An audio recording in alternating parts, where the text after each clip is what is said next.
दोस्तों, पीयूष बिंदु के आज की इस कड़ी में आपका आज हम लोग कठोपनिषद पर कुछ चर्चा करेंगे। आपको बताते चलें कि कठोपनिषद कृष्ण यजुर्वेद के कठ शाखा से लिया हुआ एक उपनिषद है। इसकी मुख्य कथा वस्तु है कि एक ब्राह्मण बालक जिसका नाम नचिकेता था, वो यमराज के पास पहुंचा और यमराज से उसने कुछ प्रश्न किया और इसी कहानी को कथा वस्तु बना करके कठोपनिषद प्रकाश में आया। कठोपनिषद में कठ शाखा में ऋषि से पूछा कि ये नचिकेता कौन था, तो उनके उत्तर से ही कठोपनिषद की शुरुआत है। कठोपनिषद में उन्होंने उत्तर में कहा कि ऊषण ह वै वाजस्रवसः सर्ववेद समददौ तस्य नचिकेता नाम पुत्रास।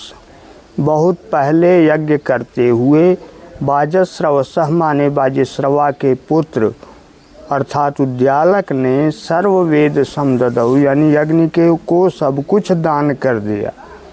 अग्नि को दान करने का मतलब यहाँ अलंकारिक वर्णन है, यानी यज्ञ में सब कुछ दान कर दिया।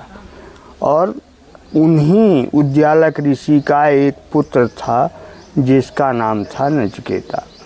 नचिकेता ने देखा, क्योंकि उद्यालक ऋषि के मन में कुछ असंतोष भी था और आज के ज़माने के हिसाब से कहा जाए तो वो कुछ कंजूस व्यक्ति भी थे।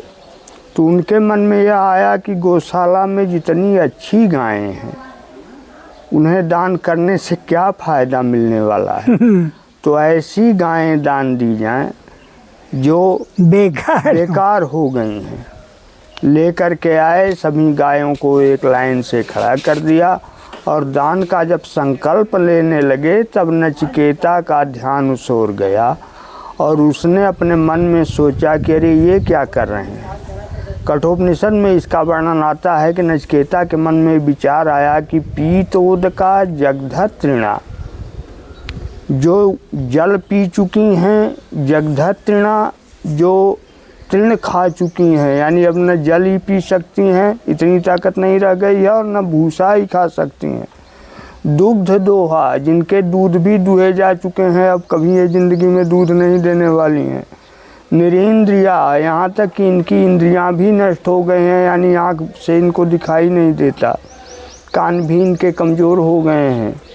असूर्या नाम ते लोका तान सगच्छत, ऐसे दान करने वाले को तो केवल असूर्या नाम के लोक में, यानी जहाँ बहुत बड़े बड़े पातकी जाया करते हैं, उनको ऐसे दान करने वालों को उनके बीच भेजा जाता है।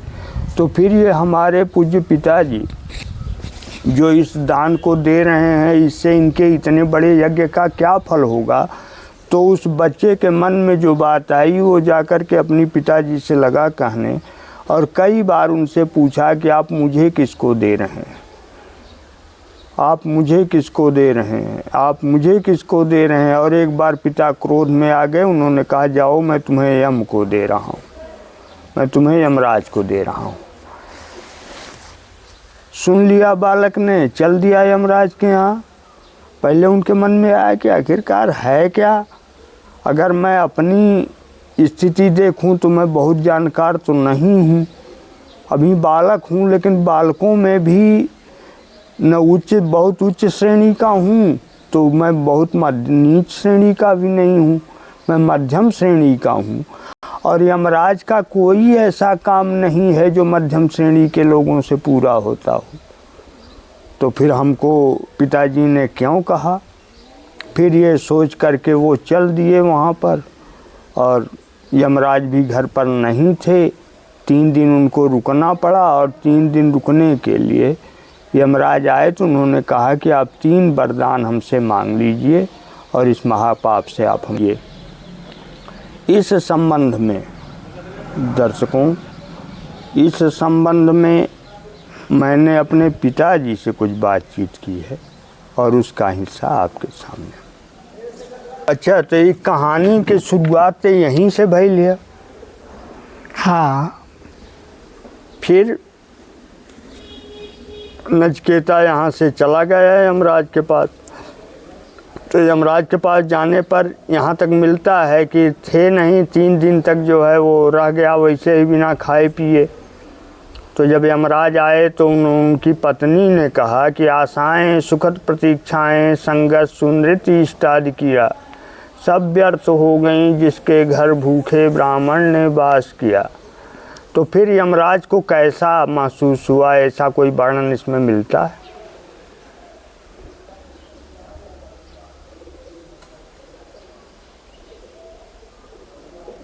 कुछ बताइए। वर्णन के ढंग से यही तो कथा वस्तु है और वो चारों ओर फैली है। तो जो कथा वस्तु खोजेगा वो इसी को खोजेगा और ये यहाँ है। जैसे इस आधार पर जब उनके यहाँ पहुँचे तो उपनिषद में ऐसी वो कौन सी ऋचा या मंत्र आती है जिसमें नचिकेता ने या यमराज ने नचिकेता से कहा, जो भी इसका वर्णन हो कुछ हमारे। अच्छा, पहले वरदान के रूप में क्या मांगा था नचिकेता ने यमराज से? मेरे पिताजी स्वस्थ हो जाए।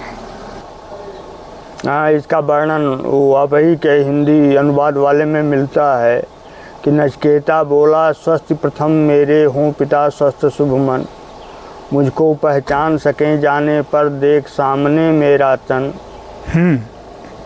एक तो वरदान ये उसने मांगा और फिर दूसरे में कहा, दूसरा स्वर्ग कैसे मिलता यह वर दे मुझे कृतार्थ करें।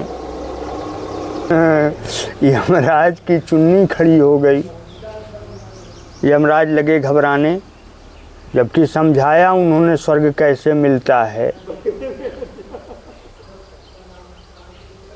हाँ, मिलता है वर्णन कि स्वर्ग के लिए उन्होंने सबसे पहला साधन बताया यज्ञ। यज्ञ करने के लिए कैसा हवन कुंड होना चाहिए, उसमें कितनी ईंटें होनी चाहिए, हवन कुंड की गहराई कितनी होनी चाहिए, इसको सब समझाया है यमराज ने नचिकेता को। लेकिन सबसे बड़ी बात यह है कि कठोपनिषद में इसका विस्तृत वर्णन मिलता नहीं है, जहाँ तक मैंने पाया है। सही है। या इष्टका यावतीर्वा यथावा, बस इतना कह करके ऋषि ने अपना पिंड छुड़ा लिया है कि यमराज ने कैसी ईंट हो, कितनी हो, कहाँ लगेगी, ये सब कह करके दूसरे वरदान का समापन कर दिया।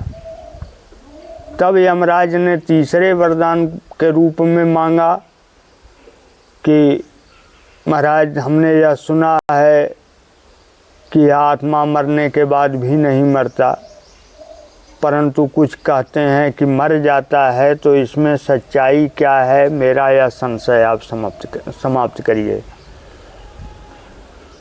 मैं तुमसे अनुशासित होकर, यह गुप्त कैसे कुछ इस तरीके का है, मैं तुमसे अनुशासित होकर मैं गुप्त रहस्य समझ पाऊँ, इतनी कामना और भगवान मैं यह तमसोदधि तर जाऊँ। तो नचिकेता के इस तीसरे वरदान पर यमराज पूरी तरह घबराने लगे और फिर उन्होंने बहकाना शुरू किया उसको एक एक चीज़ करके। यही बात है उसमें ना। फिर उन्होंने क्या क्या कहा कुछ इस प्रकार से बहकाने में। अब कुल याद नहीं, भूल गए।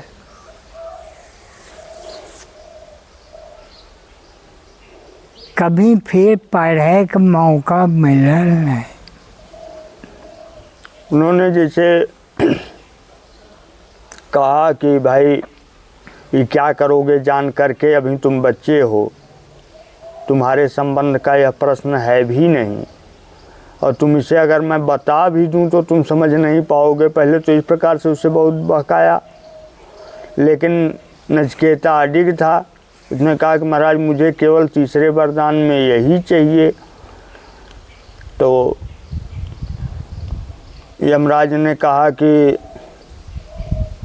अरे मांग करके क्या करोगे, तुमको मैं पूरी धरती का राज्य दे दूं, स्वर्गलोक की जितनी रामाएँ हैं उनको दे दूं तुमको, और इनसे तुम अपनी परिचर्या कराओ जो मनुष्यों के लिए बहुत दुर्लभ हैं, और जब तक चाहो धरती पर तब तक जियो, जहाँ तक चाहो वहाँ तक की धरती तुम्हारे राज्य के अंतर्गत कर दें। लेकिन नचिकेता ने जो जवाब दिया वो बहुत अच्छा था। उन्होंने कहा कि स्वभावा मर्तस्य दंतकैतत् सर्वेन्द्रियाणाम जरयन्ति तेजः अपि जीवितम अल्पमेव हि तवैव वाहस तव नृत्य गीत। यमराज से उन्होंने कहा कि महाराज ये तो स्वभाव चीज़ है। स्वभाव का मतलब आदरणीय दर्शकों कल तक रहने, हाँ, जो चीज़ें कल तक नहीं रहने वाली हैं आज ही हैं, बस उनका जितना भी प्रयोग है आज है, कल के लिए नहीं है। रह जाएं वो अलग बात है, लेकिन ज़रूरी नहीं है कि दूसरा कल उनके लिए हो। तो नचिकेता ने कहा कि तो सब चीज़ें स्वभाव हैं। और दूसरी चीज़ महाराज मुझे आप बहका रहे हैं, आपके अधीन जब जीवन है तो चाहे जितनी लंबी उम्र दे दीजिए, फिर तो आपके पास में फंसना ही है हमको। और एक सबसे बड़ी विशेषता यह होती है कि उम्र चाहे जितनी लंबी हो, व्यक्ति का लोभ उसके प्रति कम नहीं होता। या जीव का कह लीजिए, व्यक्ति का क्या। इस संसार में ऐसे भी जीव हैं जैसे पक्षी वगैरह हैं, गिर पड़े हैं, छटपटा रहे हैं, फिर भी उनके मन में ये विचार नहीं आता कि शरीर छोड़ दें। तो नचिकेता ने भी यमराज से यही कहा। और जब देख लिया यमराज ने कि किसी भी स्थिति में यह ऋषि पुत्र नहीं मानने के लिए तैयार है, तब यमराज ने समझाया नचिकेता को। और जितना भी उन्होंने विवरण दिया है, जो कुछ भी समझाया है, सब एक तरह से गोपनीय भाषा में समझाई हुई बात है। उसको आपको समझाना बड़ा मुश्किल है, लेकिन कुछ सारांश उसके ये हैं जो उन्होंने बताया है कि आत्मा हमेशा अमर है, सदा अजर अमर है, इसका कुछ नहीं होता। आत्मा और जीव दोनों एक ही शक्ति के दो भाग हैं, फिर भी जीव प्रारब्ध भोगता है और आत्मा से प्रारब्ध से कोई मतलब नहीं होता। उन्होंने उदाहरण के लिए समझाया कि एक पेड़ पर दो पक्षी घोंसला बनाकर रहते हैं, एक उसके फल को खा करके उससे लोभित हो जाता है और दूसरे को उससे कोई मतलब नहीं। बात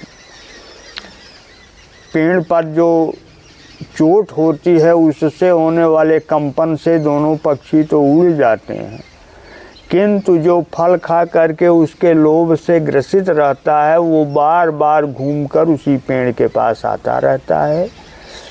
और यद्यपि कुछ अंश तक इस बात को लोग यहाँ भी मानते हैं, मेरे विचार में तो इसमें कोई सच्चाई नहीं है। यद्यपि यह सही है कि पक्षी पेड़ के पास आता है, किंतु आत्मा के संबंध में मेरा विचार इसे मानने के लिए नहीं तैयार। मेरे विचार में ये बात नहीं आती, रह गई। आप लोग खुद ही जानकार हैं, इसको सोचिएगा इसमें क्या उचित है। लेकिन नचिकेता को यमराज द्वारा समझाए हुए इस वरदान के विषय में कहना ये बहुत बड़े विद्वानों की बात नहीं है, हमारा तो उसमें कोई हक हिस्सा नहीं है, हम क्या बताएंगे आपको। किंतु जितना कहा है यमराज ने नचिकेता के लिए, वही उतना जान लेना ही पर्याप्त है और उतने से ही काम चल जाता है। यमराज ने समझाया कि सर्वे वेदा यत् पद्मामनन्ति तपांसि सर्वाणि च यद् वदन्ति यदि छन्तो ब्रह्मचर्यं चरन्ति तत्ते पदम संग्रहेण ब्रवीमि ओम इत्येतत्। और यही मूल है। आज भी भारतीय संस्कृति में ऐसा कोई मंत्र नहीं है जो बिना ओम के बोला जाता। और इसी के साथ हम अपनी बात समाप्त करते हैं। आपको ये कैसा लगा हमको अपने सुझाव से अवगत अवश्य कराइएगा। आगे आप लोग खुद ही बहुत विद्वान हैं और जानते हैं। कोशिश करता हूँ कि सबके साथ इसको बताया जाए, फैलाया जाए और लोग कम से कम नहीं कुछ तो जहाँ तक मेरा प्रयास है कि लोग जानते तो रहें कि ऐसे शास्त्र भी हैं हमारे यहाँ, विद्वानों द्वारा लिखे हुए हैं और बहुत ऐसी चीज़ें उसमें हैं जो बहुत ही दुर्लभ हैं, जल्दी नहीं मिल पाती हैं। धन्यवाद, हार्दिक शुभकामनाएं।